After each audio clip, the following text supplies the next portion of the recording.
오늘 함께 나눌 하나님 말씀은 역대하 26장 16절과 21절의 말씀입니다. 그가 강성하여 짐에 그의 마음이 교만하여 악을 행하여 그의 하나님 여호와께 범죄하되 곧 여호와의 성전에 들어가서 향단에 분향하려 한지라. 우시야 왕이 죽는 날까지 나병 환자가 되었고 나병 환자가 되매 여호와의 전에서 끊어져 별궁에 살았으므로 그의 아들 요담이 왕궁을 관리하며 백성을 다스렸더라. 아멘.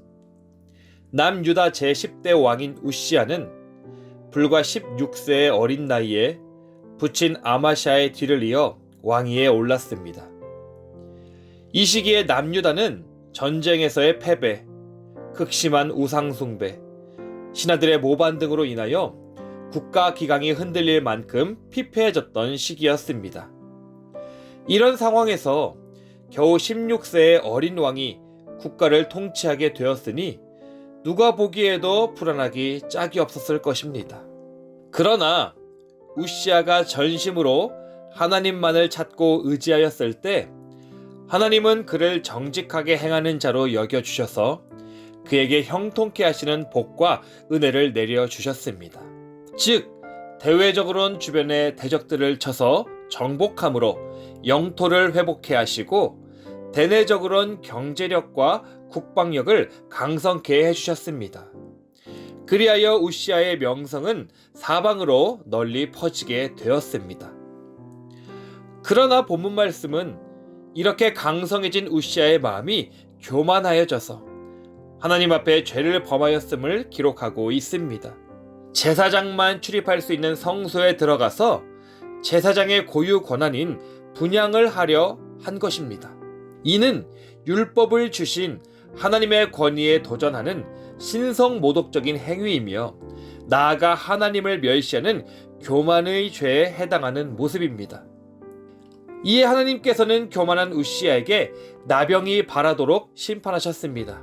하나님의 저주의 표징인 나병을 안게 된 우시야는 성전에서 쫓겨나게 됨은 물론 별궁에 격리 수용됨으로써 더 이상 국정을 수행할 수 없게 되는 지경에 이르렀고 결국 고독한 여생을 보내다가 죽음에 이르게 되었습니다.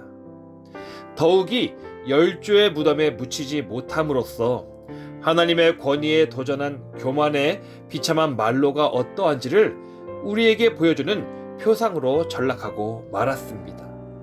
인간적인 측면에서 본다면 우시야가 과연 이토록 무서운 하나님의 심판을 당할 잘못을 저질렀는지 의아할 수도 있습니다. 그는 통치기간 많은 업적을 남겼고 당시 많은 왕들이 범했던 간음이나 살인을 저지른 것도 아니었습니다. 또 백성을 억압하거나 착취하지도 않았습니다. 그러나 교만은 하나님께서 가장 싫어하시는 심각하고 중한 죄입니다. 그렇기 때문에 성경은 이곳저곳을 통해 우리에게 교만을 조심할 것을 거듭 당부하고 있는 것입니다. 잠언 16장 18절 말씀엔 교만은 패망의 선봉이요 거만한 마음은 넘어짐의 앞잡이니라 라고 기록하고 있고 사도 바울은 고린도전서 10장 12절 말씀을 통해 그런즉 선줄로 생각하는 자는 넘어질까 조심하라 라고 경고하고 있는 것입니다. 성도 여러분, 우시야의 모습을 통해 알 수 있듯 교만은 그동안 쌓아왔던 모든 은혜의 열매들을 송두리째 파괴할 수 있는 무서운 죄입니다. 따라서 우리는 늘 자신을 낮추는 겸손으로 하나님의 은혜를 받고 더 큰 감사와 기쁨으로 주님을 사랑하며 그 말씀에 순종하기를 힘쓰는 믿음의 성도가 되어야 합니다. 우리가 이처럼 겸손한 성도가 될 때 하나님은 더 존귀하게 여겨주시고 더 큰 은혜의 바다로 우리를 인도해 주실 것입니다. 이러한 주님의 은혜의 주인공으로 나아가는 우리 모두가 되길 간절히 소망합니다. 기도하시겠습니다. 하나님, 우리 안에 모든 교만함을 버리고 주님 앞에 겸손한 자로 서길 소망합니다. 우리 심령 안에 그리스도를 닮는 겸손을 허락하여 주셔서 날마다 주의 말씀에 순종하고 따라가는 겸손한 성도가 되게 하여 주시옵소서.